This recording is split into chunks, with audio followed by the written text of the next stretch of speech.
Get ready for an adventure in Silver and Gold, a treasure map flip and fill game for 2 to 4 players, taking about 20 minutes to play. The goal of the game is to score the most points after 4 rounds. To set up, each player takes a marker and a scorecard, setting it in front of themselves. Shuffle the treasure cards and deal 4 of them to each player. Each player then selects 2 to keep, and discards the others back to the deck of treasure cards. Then shuffle the deck once more. Now turn over the top 4 cards from the deck and place them in a row in the center of the table. Shuffle and place the 8 expedition cards into a deck next to the treasure cards.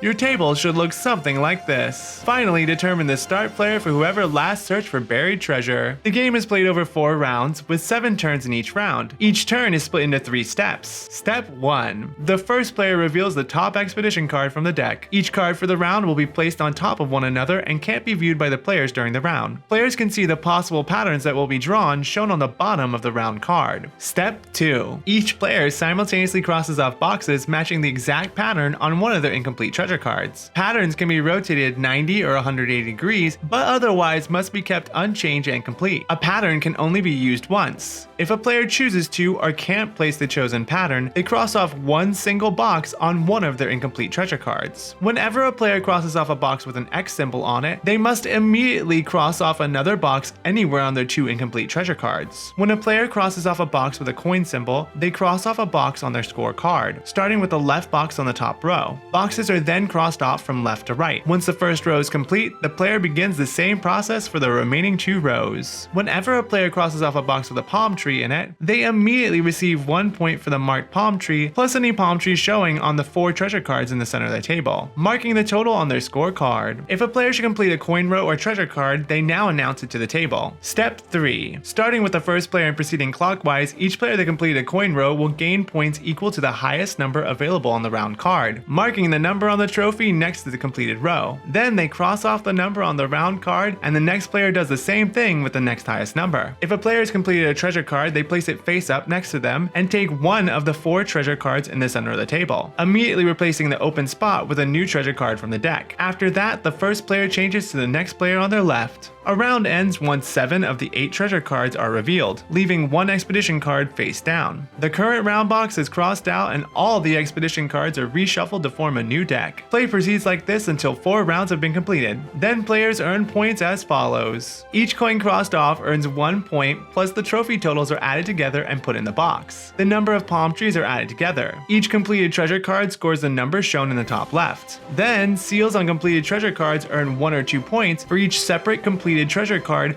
in the seal's color. If there are multiple seals on completed treasure cards, they all score. Add everything together and the player with the most points wins. In the case of a tie, the player with the most completed gray treasure cards is the winner. If there's still a tie, then green, then orange, then purple. That's it. Thanks for watching. If you like this video, tap the like button. Also consider subscribing to the channel, plus hit the bell to not miss out on future videos. Until next time, stay geeky, keep gaming.